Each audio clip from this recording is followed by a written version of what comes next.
is the elimination of divisions in the Big Ten Conference. There's been a power imbalance. Big Ten East, you make a case, second best probably division in college football. They have been running the show. Nobody from the Big Ten West had ever won in the Big Ten championship game, so now that's gone, and you get the conference championship game to feature the two top teams, which is the way that it should be.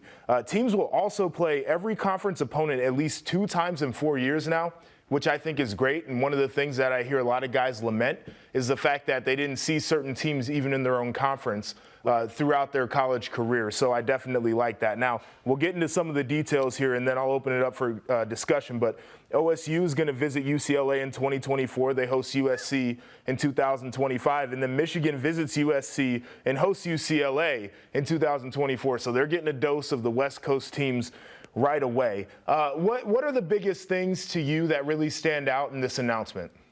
I want to start small. Like, what do you think that means? I don't think it means good things for USC or UCLA to have those two schools come out there every single year. I think that's a problem. Like, I want to start there.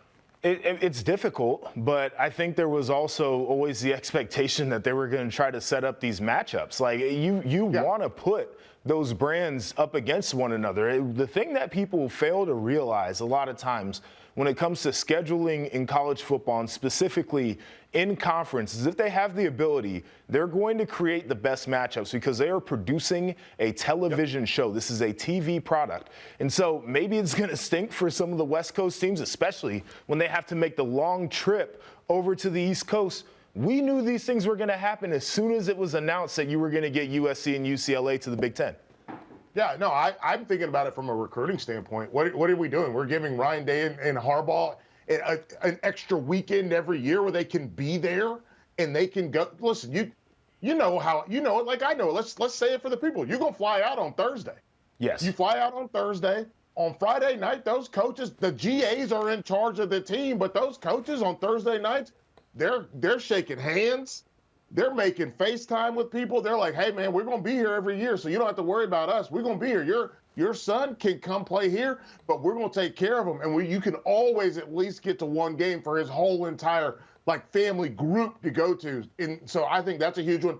But to get back to the main point here, man, because the ACC has already done this, right? Mm-hmm. The ACC is doing it for this upcoming year.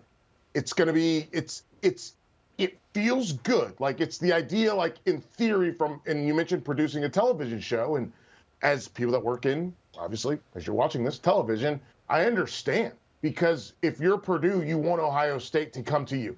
If you are Wisconsin, you want Ohio State to come for you. I'm not even talking about competitive balance.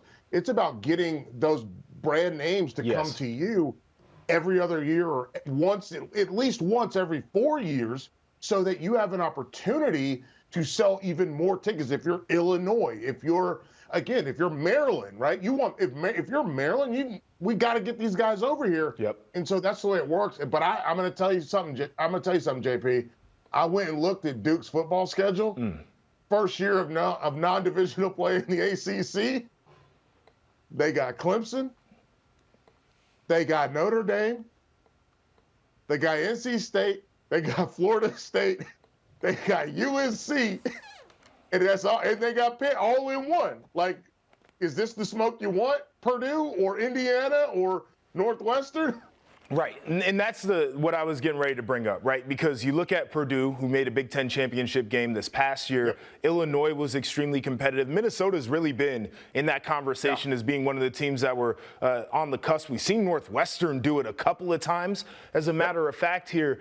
And I start to think about those teams from the Big Ten West that aren't, Wisconsin, who we know is going to be able to compete and has competed in the Big Ten, 10-win seasons and such. Sure. Those are the teams that get lost in the sauce here. And on the flip side of that, if I'm Rutgers, if I am Indiana, if I'm Maryland, who I feel like was a really good football team, but you had to play Penn State and Michigan and Ohio State and Michigan State every single year, there are going to be some teams that are looking at this like, man, I want to go back to the old days where at least we had a shot. If we could win 9 games, we could see our way to Indianapolis. And on the flip side of that, Indiana's like, man, I was tired of having to play all the big dogs and nobody's talking about us and we didn't have a fair shot. I want to get, they play Purdue as a rival, but, I want to get Minnesota a little bit more often. I want to get some of those other teams in the West a little bit more often there. So I see that. I wanted to point this out, though, because there was a lot of conversation on Twitter about the protected rivals that come in this new arrangement here.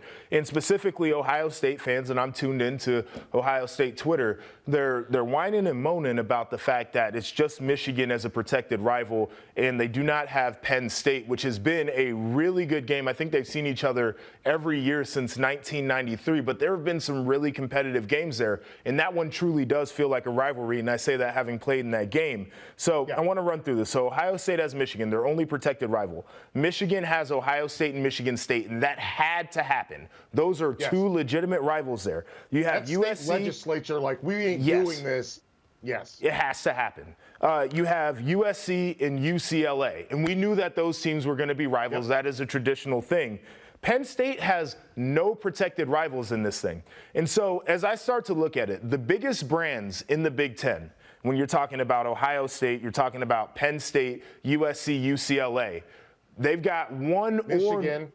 Those teams specifically have one or no protected rivals. Michigan has the two because they have to, and I think if it was up to the Big Ten, they would only have protected one game because now they have the freedom to schedule the matchups that they would like to see year in and year out.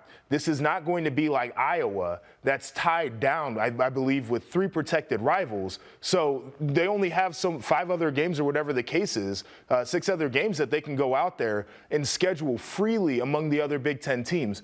I think that this was a genius move. I know a lot of people have a problem with it because they want to see some of these matchups every single year, but it's a genius move from a number one, we can build the TV product the way we want to. And number 2, why wouldn't we give Ohio State and Michigan and Penn State a little bit of a reprieve from having to play each other every single year as we have seen with the Big Ten East and West divisions? Listen, I'm a little older than you, so I remember when Penn State was an independent. Right. That's the thing. Like, they're new. And obviously they're not as new as, like, Nebraska or Maryland or Rutgers, but they're still relatively new to the Big Ten in general. Like, good grief. I remember, like, LeVar Arrington and Shafi Field teams, like, when they were, like, growing into being in the Big Ten. So the big thing for me that I look at is, I like, if you're Penn State, you still have one tied rival. In my mind, at least, you still have the Pitt rivalry. Right? You still have that game that you're going to play. And I guess the idea is if we don't play Ohio State or Michigan every year, and I guess there will be years that they don't play either one of those teams, which if it's me, I'm like, good. Heck yeah, dog. Like, we can walk into Indy and be ready to rock and roll.